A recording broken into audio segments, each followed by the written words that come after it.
Donc c'est la quatrième édition de Disrupt. Alors Disrupt, le concept est assez simple. OpenSell, comme vous le savez, vous ne le savez pas d'ailleurs, ça aide les gens à changer de business model, à se réinventer, à aller chercher d'autres sources de revenus. Et nous, on est une boîte à outils qui permet aux gens de changer leur business model. Et c'est pour ça que l'événement s'appelle Disrupt. Et là, aujourd'hui, on va avoir des intervenants qui vont parler indifféremment de moyens de paiement, qui vont parler du RSE, de l'IA, enfin, il y a la réindustrialisation, voilà. Et puis il y a toujours un street artist qui clôture le débat.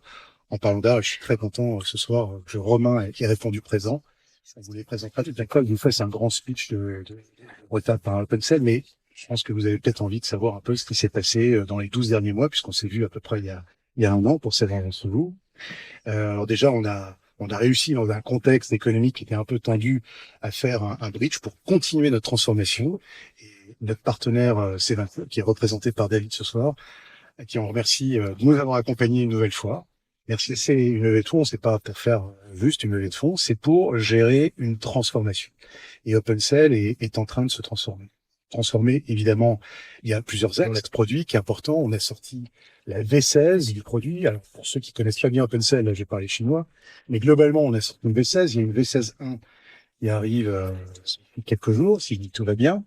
Et globalement, on a pu réintégrer dans cette version tout ce qu'on avait fait pour la Poste, pour Christian qui est là-bas, tout ce qu'on avait fait, toutes les évolutions de performance qu'on avait fait pour la Poste, qui est un client très exigeant, tant sur les batchs que sur les IHL. Donc la V16, elle est super. Donc tous ceux qui sont là, tous les clients qui ne sont pas encore sur la V16, je vous demande de réfléchir sérieusement à migrer.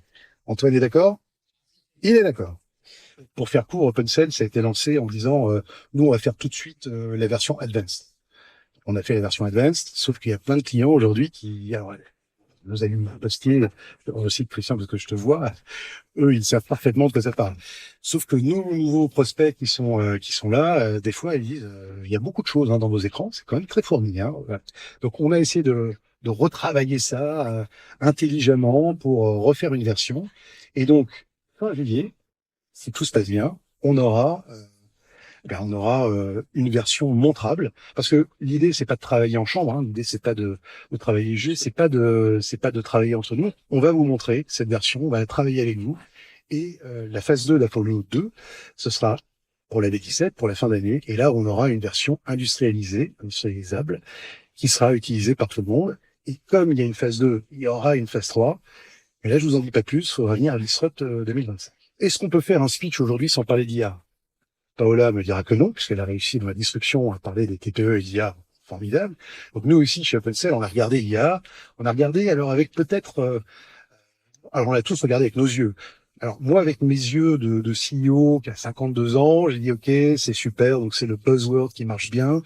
Comment on va s'en servir utilement, sachant qu'on n'est pas une boîte de R&D, comment on va s'en servir utilement pour que ça nous aide et que ça aide nos clients. Donc Jean-Bertrand, notre patron des software techniques que je vois, il est là-bas, dit oh, ça va coder à notre place, ça va faire les tests à notre place. Je dis ouais, super, bah, fais-moi un test, montre-moi que ça marche. C'est en cours, mais surtout, on sait que l'IA générative, aujourd'hui, elle sert à automatiser des tâches simples et à mettre des documentations en ligne facilement consultables, dans tous les cas avec du langage naturel. Et c'est ce qu'on a fait. Le projet, le nom de code était Cyberdine. Alors, pour ceux qui ont la ref, c'est-à-dire ceux qui ont au moins 30 ans, eh oui, parce que Terminator est sorti, je pense, en 80. Donc ceux qui n'ont pas 30 ans, c'est plus compliqué pour eux. Cyberdine, c'est la boîte qui développe le logiciel Slagnet, et Slagnet ensuite détruit l'humanité. Là, je vous rassure. L'objet de notre compagnon IA, c'est juste d'aider nos clients et nos partenaires à mieux utiliser notre documentation. Et on a eu une formation, donc notre CPO a participé. J'ai eu les retours qui étaient quand même plutôt favorables. Ils ont joué, donc c'était les gens de Sopra qui ont joué avec l'IA pendant la formation, et les retours sont plutôt positifs. Donc pour ceux, donc ça n'est disponible évidemment que pour nos clients et nos partenaires, mais pour ceux qui ont accès, jouez avec. Faites-nous des retours, c'est comme ça qu'on arrivera à l'utiliser correctement.